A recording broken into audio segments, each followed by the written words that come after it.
अस्सलाम वालेकुम नाज़रीन, हम इस वक्त मौजूद हैं सदफ पैराडाइज़ की मेन लोकेशन पे। देख सकते हैं आप काफ़ी जमा है लोगों का और इस वक्त प्रोटेस्ट चल रहा है।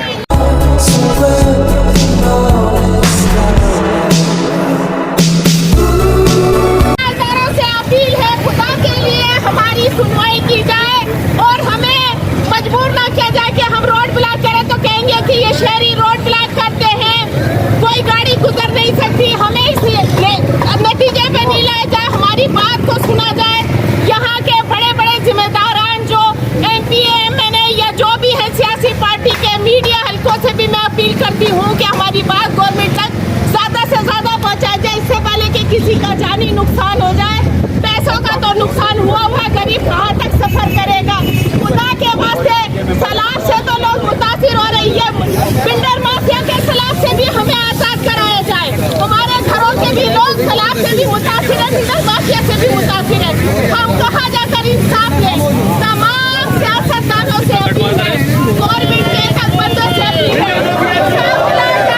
हमारा हाथ थामा जाए,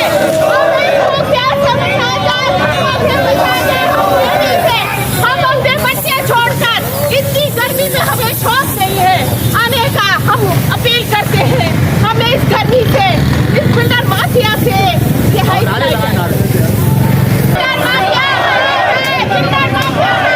बिल्डर माफिया लाओ यार, लाओ भाई, लाओ।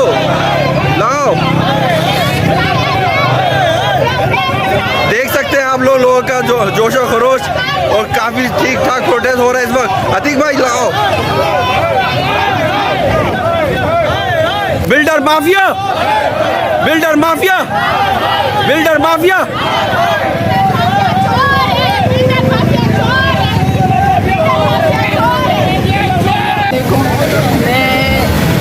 डॉक्टर नसरीन बात कर रही हूँ। सदफ पैराडाइज के लिए मैं आई हूँ। ये लाठी की बिल्डिंग आप देख लें, ये बिल्डिंग इन्होंने तब से बनी नहीं है, 7 साल हो गए। सही। और सदफ ड्रीम सिटी भी नहीं इनका बना है। अच्छा। मैं सदफ आइकॉन टावर 18 फैसल, अच्छा, वहाँ पर इन्होंने अपने हर प्रोजेक्ट पे इन्होंने बंदे बिठाए हुए।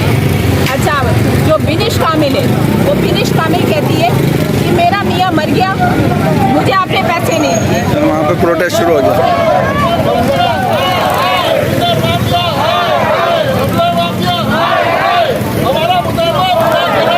अमजद दाना वाला और जो दूसरे 3-4 इसके साथी हैं, ये यहाँ बैठे किस अथॉरिटी के साथ है? क्या इनके पास कोई अथॉराइज लेटर है इस बिल्डिंग पे बैठने का? क्या इन्होंने ये ज़मीन जो है कामिल बिल्डर से परचेज़ की है? क्या उसने इनको जो है पैसा देके परचेज़ की है ज़मीन? ये NOC है इनके पास इस ज़मीन की? तो ये किस हैसियत से आके इस ज़मीन पर बैठे हैं और किस हैसियत से आके हमारी किस्मतों का, हमारे फ्लैटों का और हमारे पैसों का फैसला कर रहे हैं? ये बताया जाए हमें कि ये क्यों आके यहाँ बैठे हैं, किस मिल्कियत से बैठे हैं? ये ज़मीन जो है ये 7 साल पहले इसकी क्या वैल्यू थी और आज 7 साल बाद इस ज़मीन की क्या वैल्यू है? और ये हमारा पैसा जो देने की बातें कर रहे हैं, हमें किस्तों पे पैसा देने की बातें कर रहे हैं।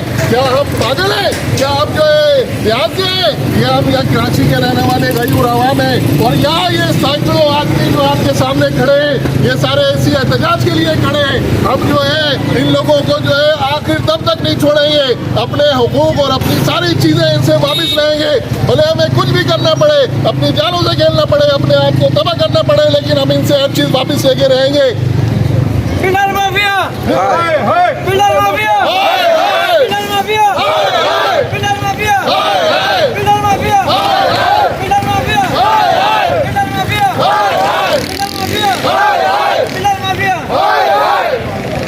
बिल्डर माफिया,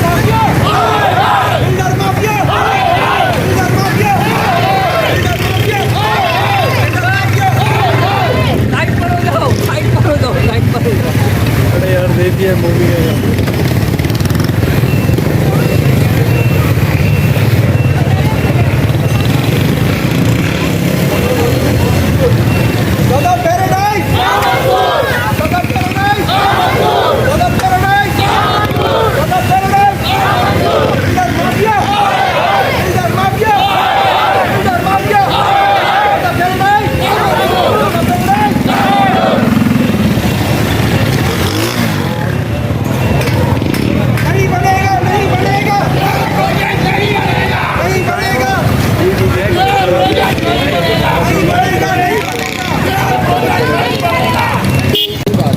बहुत दुख है भाई, बहुत दुख है। जी अंकल, वो आ गए।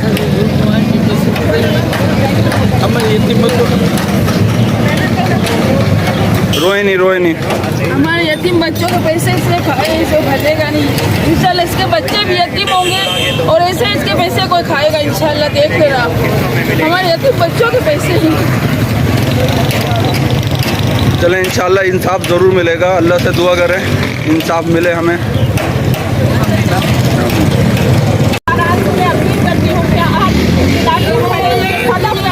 जनाब देख सकते हैं इस वक्त मीडिया वाले भी मौजूद हैं। इस वक्त 92 चैनल वाले भी इस वक्त आ गए हैं लियाकताबाद की मेन लोकेशन पे प्रोटेस्ट को लाइव कवरेज देने के लिए।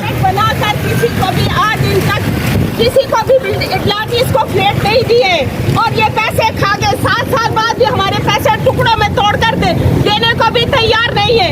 सिर्फ ये बातें क्या बोल रहा है बिल्डर, क्या बोल रहा है, आपसे क्या मुतालबा कर रहा है? बिल्डर कहता है कि आप जाएं केस करें, कोई भी आपका हल नहीं निकलेगा।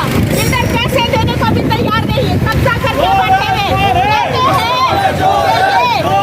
फला के बंदे हैं, फला के बंदे बोलते हम मालिक हैं। मैंने बोला आप डॉक्यूमेंट्स दिखाइए, डॉक्यूमेंट्स दिखाने को तैयार नहीं है। वर्बली बात को कौन मानता है?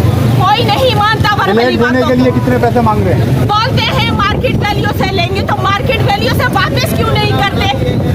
मार्केट वैल्यू से वापस भी करना चाहिए। साथ वो ये भी झूठ बोल रहा है कि उसका 100 अफराद से कोई एग्रीमेंट हो गया, कुछ चीज़ का कोई एग्रीमेंट नहीं हुआ। कितने अलाटियाँ टोटल यहाँ पर? तकरीबन 600 फ्लैट हैं। चंद लोगों से धोखा देके साइन लिया गया है कि आपके साथ नहीं हो जाएगा, मैं आपको ये करा दूंगा। हाँ, वो उनसे कहता है कि जी मैं आपके पैसे वापस कर दूंगा या मैं फ्लैट दे दूंगा। जहाँ से मैं आ गए। कौन सा आपके कितने कमरे का फ्लैट है? 3 कमरों का फ्लैट। कितने पैसे दिए आपको? 10 लाख। कितने कमरे का फ्लैट है आपका? 3 कमरों का फ्लैट है और 10 लाख रुपए पे की। कितने में खरीदा था आपने? 15 लाख। और अब कितने पैसे मांग रहा है बिल्डर? अब 80-85 के आसपास। सर मेरा कहना ये है कि इस फ्लैट के लिए हम लोगों ने बुक कराया, पैसे हमारे लगे हुए थे, वो बन रहा था। मैं पूछता हूँ कि बिनिश ने जितने भी इस फ्लैट के नए बिल्डर का हवाले सेल आउट कैसे किया, किस अथॉरिटी के तहत किया, क्या अथॉरिटी थी उसने सेल किया? हमारी मर्जी के भाई हमारे फॉर्म लिए थे, हमें फॉर्म में करके अब क्या कर रही है? फरहान भाई आप बताएं। मैं आला काम वगैरह सबसे गुजारिश करता हूँ कि जो हमारे मुराद अली शाह है, जो एडमिनिस्ट्रेटर है, जो बड़े बड़े लोग हैं, जो पीपल्स पार्टी के खास तौर पर हैं, उनसे मुखातिब हूँ जो यहाँ की को देख रहे हैं, तो वो जो है यहाँ के जो मामला तो है फौरी तौर पर हल किया जाए और जो यहाँ के अलॉटी जो परेशान है उसको बिल्कुल फ़ौरन इसका मसला हल किया जाए।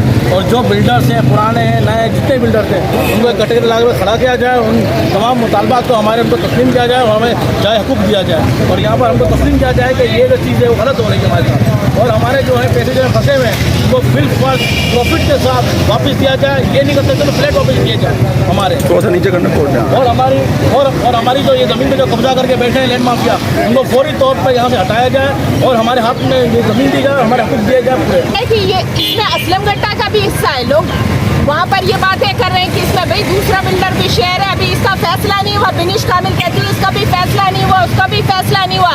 बिनिश कामिल ने इनका तो शोर मर गया, ये सबके शोरों को मारने पे तुली हुई है। इनका क्या शोर मरा, इनको तो पैसे मिल गए। हम लोग जो तो पैसे वाले होकर भी जो है हम फकीर बने हुए, इन्होंने वो गार्ड रखे जो हमारे पैसों से रखे हुए। मैंने इनसे बात की तो ये बोलते हैं कि दीदी आप चुप हो जाए, आप कोर्ट पे जाएंगी तो कोर्ट में मसला होगा, आप कहीं भी जाएंगे आपको देख रही है बंदे बैठे। कल परसों मेरी बिनिश से बात हुई तो बिनिश कहती है कि आपने मुझे पैसे नहीं दिए। जो वहाँ पे काशिफ बैठा हुआ है और मोहसिन नकवी बैठा हुआ, वो कहता है मुझे पैसे नहीं दिए। गट्टा साहब जो दूसरे बिल्डर थे वो बोलते, दूसरा बिल्डर वो बोलता है मुझे पैसे नहीं दिए। अच्छा ऑन सब प्रॉपर्टी को कर रहे हैं, तो भाई ये प्रॉपर्टी आपने किससे ली, हमारे पैसे किस खाते में गए, किसने ट्रांजैक्शन की? वो बैंक अकाउंट से गवर्नमेंट से बिल चेक कराए कि हमारे पैसे जिसने निकाले वो हमें दे।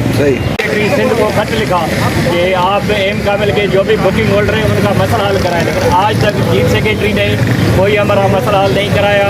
और अभी हम chief of army staff core commander Karachi और इस्लामी जमहूरिया पाकिस्तान के आला हुकाम से अपील करते हैं कि फौरी तौर पे एम कामिल बिल्डर और इनके जो दूसरे बिल्डर माफिया हैं इनको फौरी तौर पर गिरफ्तार करके कानूनी कार्रवाई की जाए और 7 साल पहले हमारा बुक कराया हुआ फ्लैट हमें दिलाया जाए। क्या मुतालबा कर रही है गवर्नमेंट से?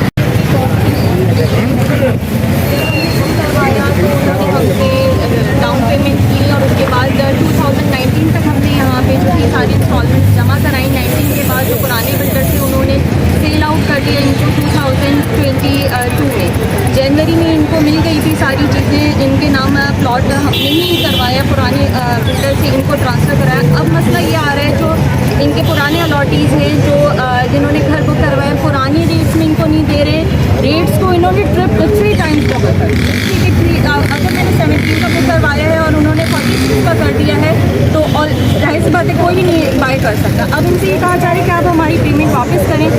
माने थे, फिर वो बीच में मुकर गए और अब वो ये कह रहे हैं कि इंस्टॉलमेंट जो थी वो जैसे आपने करी है हम वैसे ही देंगे। बिल्कुल मुकर गए अपनी हर बात से, किसी चीज़ को ओन करने को वो तैयार नहीं है, जिस वजह से हम आज अपना एहतजाज कर रहे हैं। हमने 6 महीने से टेबल टॉक करी है मगर उसका कोई नतीजा नहीं निकला। जब इन रिटन बात आई तो उन्होंने हमारे